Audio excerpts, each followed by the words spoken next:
사도행전 19장 23절에서 41절 말씀이야. 조이야, 에베소에서 아주 큰 소동이 일어났단다. 에베소에는 데메드리오라는 사람이 있었어.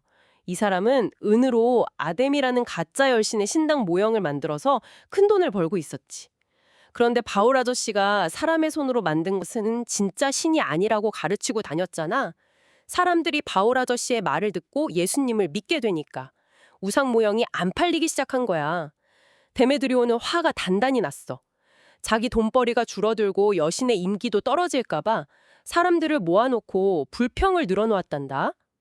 이 말을 듣고 직공들이 화가 나서 아데미는 위대하다 하고 소리를 지르기 시작했어.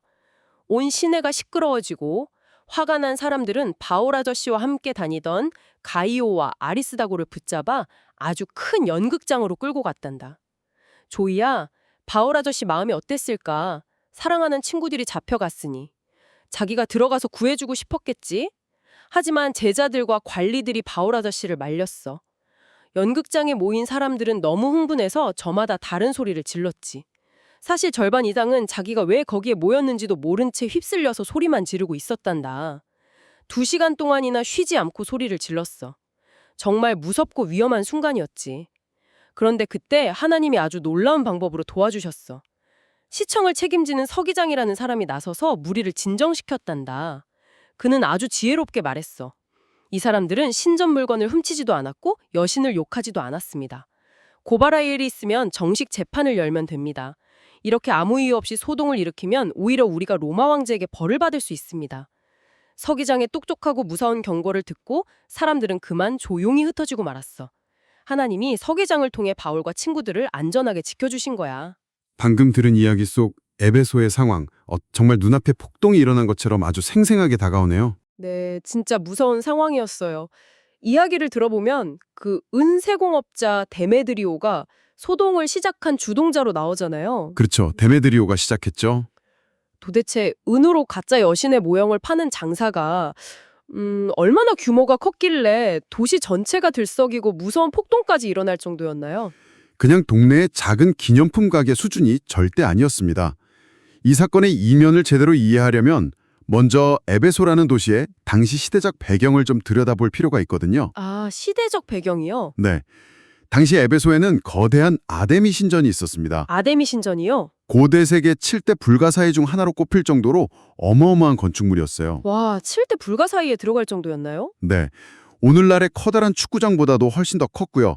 무려 100개가 넘는 거대한 대리석 기둥들이 화려하게 세워져 있었죠. 상상만 해도 정말 엄청난 규모네요. 그래서 고대 세계의 수많은 사람들이 이 여신을 예배하기 위해서 또 관광을 하기 위해서 전 세계에서 에베소로 몰려들었습니다. 아, 그러니까 에베소 도시 전체의 경제가 이 아데미 신전을 중심으로 돌아갔다고 볼 수 있겠네요. 과언이 아닙니다. 데메드리오와 그 직공들은 순례자들에게 은으로 만든 작은 신전 모형을 팔아서 엄청난 부를 축적하고 있었던 거죠. 도시를 먹여 살리는 아주 거대한 산업이었네요. 네, 사실상 그 도시의 핵심 경제권력이었던 셈입니다. 그런데 바울이 그곳에 가서 복음을 전하면서 사람의 손으로 만든 것은 진짜 신이 아니다 라고 가르쳤잖아요. 맞습니다. 복음의 강력한 진리가 선포된 거죠. 사람들이 예수님을 믿고 우상을 버리게 되니까 그 거대한 경제 시스템에 점차 금이 가기 시작한 거군요. 그렇죠. 데메드리오 입장에서는 자신의 밥줄이 완전히 끊길지도 모른다는 엄청난 위기감을 느꼈을 겁니다. 아, 그래서 그렇게 거세게 사람들을 선동하고 불평을 쏟아낸 것이었네요. 자신의 이익을 지키기 위해서요. 네, 그렇게 화가 난 수많은 사람들이 바울의 친구들, 그러니까 가이오와 아리스다고를 커다란 연극장으로 끌고 갔잖아요. 맞아요. 연극장으로 끌려갔죠. 대체 그 연극장은 얼마나 컸길래 온 시내가 그렇게 공포에 떨었을까요? 에베소의 대극장, 그 연극장은 산비탈을 깎아서 만든 부채꼴 모양의 거대한 원형 경기장 같은 곳이었습니다. 원형 경기장이요? 놀랍게도 한 번에 약 2만 5천 명이나 되는 사람들을 수용할 수 있는 엄청난 규모였어요. 2만 5천 명이요? 와, 정말 아찔한 순간이었네요. 상상해 보십시오. 그 거대한 공간에 수만 명의 사람들이 몰려들어서 살기뛰고 흥분한 얼굴로 분노를 표출하고 있는 겁니다. 세상에 사방이 꽉 막힌 거대한 극장 안에서 자신들을 향해 알 수 없는 분노를 쏟아내는 수만 명 한가운데 서 있어야 했잖아요. 네, 성경 기록에 따르면 이 엄청난 군중이 무려 2시간 동안이나 쉬지 않고 에베소 사람의 아데미는 위대하다라고 한 목소리로 소리를 질렀다고 합니다. 2시간이나 소리를 질렀다니 친구들이 얼마나 무서웠을까요? 산비탈의 구조상 소리가 증폭돼서 온 도시를 뒤흔드는 끔찍한 굉음이었을 겁니다. 당장이라도 돌을 던질 것 같은 분위기였죠. 상상만 해도 등골이 서늘해지는 절망적인 상황이에요. 여기서 우리는 군중심리라는 매우 흥미롭고도 섬뜩한 인간의 본성을 하나 발견하게 되는데요. 군중심리요? 이야기에서도 절반 이상은 자기가 왜 거기에 모였는지도 못났다고 했죠. 정확합니다. 누군가가 소리를 지르고 분노하니까 영문도 모른 채 그저 분위기에 휩쓸려 함께 화를 내고 있었던 겁니다. 현대 사회에서도 흔히 볼 수 있는 무서운 현상이네요. 그렇죠. 명확한 사실관계나 진리에는 관심이 없고 그저 다수가 분노한다는 이유만으로 함께 돌을 던지는 맹목적인 풍역성 말입니다. 정말 뼈 있는 말씀입니다. 우리 아이들이 학교나 놀이터에서 누군가를 놀릴 때 사실 자기는 왜 놀리는지도 모르면서 다른 친구들이 하니까 덩달아 휩쓸리는 경우와 비슷하네요. 네, 맞습니다. 어른들의 세계에서도 마찬가지고요. 인터넷이나 소셜미디어에서 누군가를 비난할 때 진짜 이유도 모른 채 군중의 분노에 편승하는 모습이 저 앱에서 사람들과 겹쳐 보입니다. 우리 모두가 주의 깊게 돌아봐야 할 부분입니다. 그런데 이렇게 무질서하고 통제 불가능한 폭동이 어떻게 단숨에 가라앉을 수 있었던 걸까요?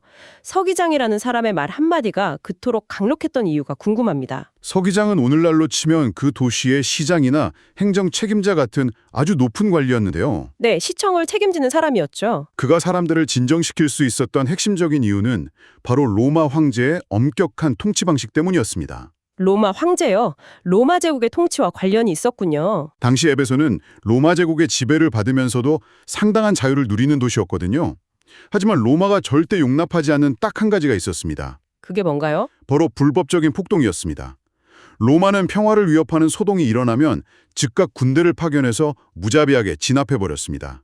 완전히 쓸어버리는 거군요. 네, 그리고 그 도시의 모든 자유와 특권을 다 빼앗아버렸죠. 서기장의 경고는 단순한 조언이 아니라 도시의 존망에 걸린 생존의 문제였네요. 정확합니다. 너희들이 정당한 이유 없이 소동을 계속하면 로마 군대가 쳐들어와서 우리 모두가 처벌을 받을 것이다 라는 경고였죠. 이 현실적이고도 무서운 경고를 듣자 그제야 사람들의 맹목적인 분노가 차갑게 식어버린 거네요. 네, 그리고 이 대목에서 헬라어 원어를 통해 당시 상황이 얼마나 심각했는지 확인할 수 있는데요. 헬라어 원어요? 성경은 이 상황을 적지 않은 소동이라고 표현합니다. 헬라어 원어로 타라코스 우크 올리고스라고 하는데 이 의미를 깊이 파고들면 생명이 위협받는 매우 큰 위기라는 뜻입니다. 국가적 재난 수준의 폭동이었다는 거군요. 그렇습니다. 사람의 힘으로는 도저히 빠져나올 수 없는 캄캄한 절망이었죠. 하나님은 정말 세심하신 분이군요. 그 엄청난 위기와 폭동 속에서 친구들을 구출하려고 하늘에서 천사를 보내시거나 번개를 내리신 게 아니잖아요. 네, 아주 놀라운 방법이었죠. 로마 제국의 엄격한 법과 예수님을 믿지도 않는 이방인 서기장의 이성적인 논리를 도구로 사용하셔서 그 거대한 폭동을 단숨에 잠재우시다니요. 하나님의 일하심은 우리의 예상을 완전히 뛰어넘습니다.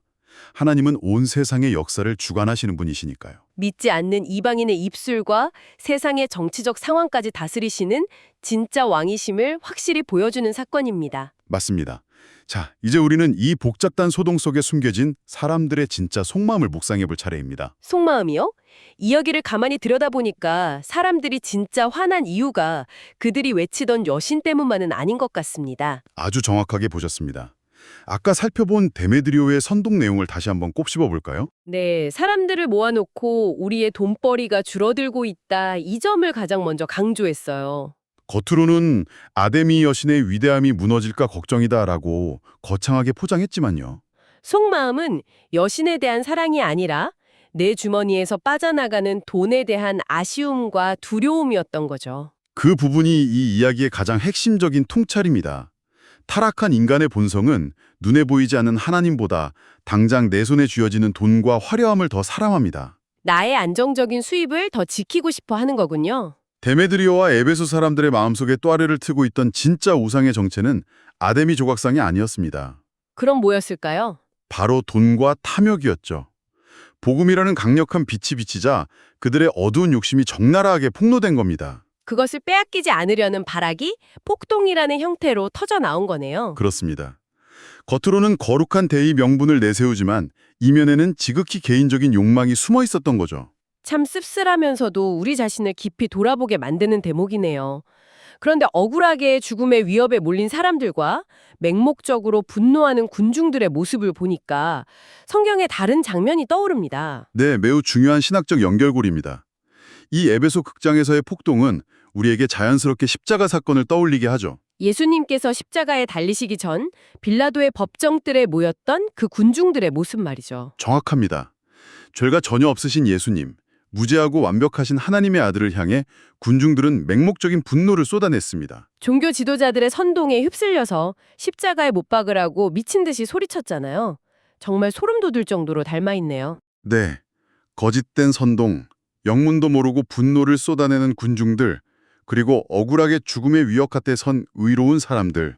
군중들은 분노와 폭력으로 예수님을 십자가에 못 박아 죽임으로써 자신들의 기득권을 지키고 하나님의 아들을 이겼다고 착각했을 거예요. 마치 바울의 친구들을 위협하며 복음을 막을 수 있다고 믿었던 에베소 사람들처럼 말입니다. 하지만 십자가의 진리는 그게 아니잖아요.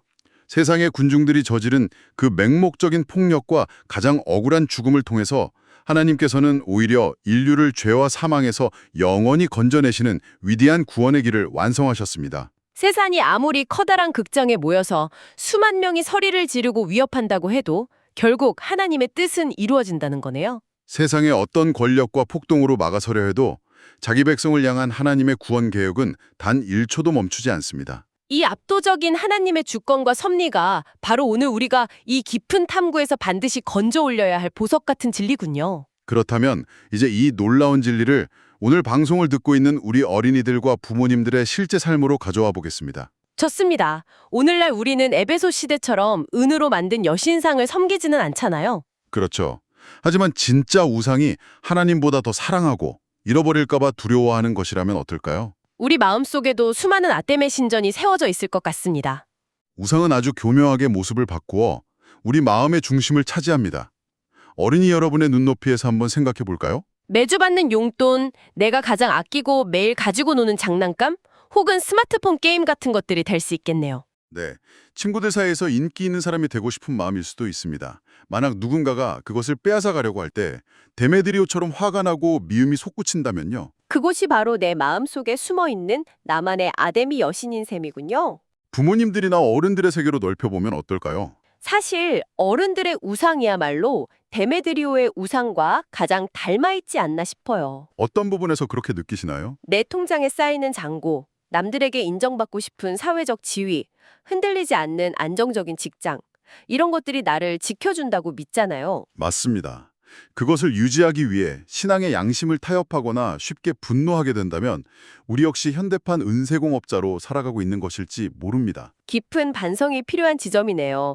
하지만 동시에 우리는 이 이야기에서 큰 위로와 확신도 얻습니다. 어떤 위로를 얻으셨나요? 살아가면서 우리는 때때로 에베소의 연극장 한가운데 서 있는 것 같은 거대한 위기를 만날 때가 있잖아요. 나를 둘러싼 상황이 이유 없이 나를 공격하는 것 같고 두렵고 막막할 때가 있죠. 사방이 막혀 소리 지르는 군중들 틈에 갇힌 것처럼요. 하지만 바울의 동역자들이 그 무서운 소동 속에서도 털끝 하나 상하지 않았던 것처럼 하나님께서는 언제나 우리를 당신의 강력한 손길로 눈동자처럼 보호하고 계신다는 사실입니다. 내가 예상한 방법이 아닐지라도 심지어 나를 돕지 않을 것 같은 사람의 입술을 통해서라도 말이죠. 세상의 법과 제도를 움직여서라도 당신의 자녀들을 완벽하게 지켜내시는 참 좋으신 아버지이심을 더욱 굳게 믿어야겠습니다. 오늘 하루 여러분의 삶을 움직이는 가장 큰 목소리는 무엇인가요?